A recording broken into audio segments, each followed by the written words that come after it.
going to take you back to Tuesday for one quick second, Coast Life, when we were in the heat of our great debate asking you haunted hayrides, haunted houses.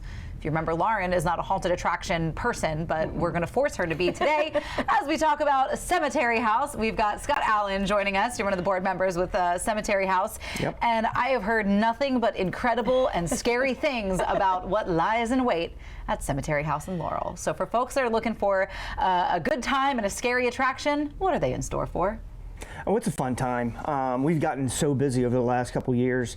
We have everyone will park at or next to the Laurel Volunteer Fire Department. Take a hayride over to the event. You get your tickets. You wait in line there. Then you'll go through a haunted maze out in we call it a cornfield, but it's actually sorghum. So that's all right. We had corn, but people were having corncob fights. So, that'll happen. So then you'll go through the underground tunnels and then up, and then we have a 2-story house with about 10 different scenes, 10 different rooms in there. Amazing. And they're all different themes, right? The rooms are? We take everything out of the house every year, start over, new ideas. We move people around, move different things around. We have illusions and things like that. So even if you thought you knew. Right. You don't know. No, you don't know. You will be trapped in there with me and Lauren, because if we go, we will never get out. No. Until the sun comes up and they're like, ladies, please, this is the way. But this has been going on for how many years now? And I feel like it's safe to say that you guys really have kind of become a staple in the community for this time of year. Yeah, I believe this is our 32nd year doing this. I've been involved for about 15 years. Started out acting in it, and then over time, as we grew, there was a need for more people overseeing things, and so there's about 6 of us that oversee the operation. You guys have a lot of volunteers. I mean, people like we do rooms and kind of manning it with whatever costume they have. Yeah, we've struggled over the last couple of years finding volunteers. Back when I started, we had 70 volunteers every night. Now we're down to probably 40. Maybe 50. We could always use more. We have local organizations. Boy Scouts help out a lot. Nice. We've got the Laurel Boy Scouts and the Delaware Boy Scouts helping this year.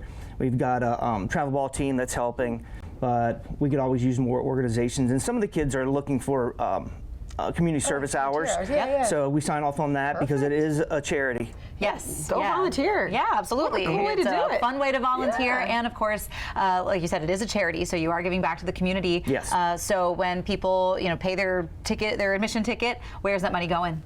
Well, it's the Independent Order of Odd Fellows Charity Lodge number 27 in Laurel, Delaware. And we have scholarship programs, different organizations, the libraries, different local things that are in need of funds. We give them a lot. So Goes right back to the community. Yeah. Yep. Well, yeah. Nobody knows what the community needs more than members of its own community. Yeah. Exactly. Well, Odd Fellows, we can't take any profit from anything that we do, so it all has to go back out. That's awesome. I mean, it's what a great thing that you guys are doing, and like we said, it's fun. So if you do need those, whether it's community service hours as a credit, or you're just in the giving spirit and the Halloween spirit, Cemetery House is a great way to check both those boxes. So how can people get involved if they still want to volunteer? Can they? Yes, absolutely. They can contact us through our Facebook page, which is just facebook.com/Cemetery House, and just let us know that you want to come out. We try to vet people as much as possible. Sure. Not everybody's perfect, but we start them out in a place where they can't do any damage, and then over time, then we'll move them into more critical roles. But I will say that we've been so busy over the last couple years. Last year in particular, 3 nights over 1,500 people each night.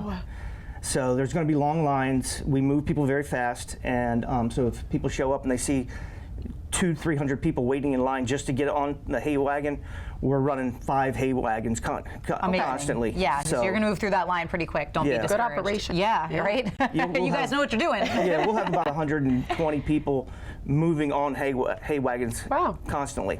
Yeah. Awesome. Perfect. So I know people are excited. How many weekends left or weekdays left do they have to enjoy Cemetery House? We're only open Friday and Saturday night, starting the 11th this Friday, and each consecutive weekend till the end of the month. So only Friday and Saturday. So we're open 6 nights. What about Halloween? No. No Halloween. Halloween, No. No. Nope. Halloween's for trick or treating. There you go. Good answer. I like that. I like that too. So you hear that Fridays and Saturdays.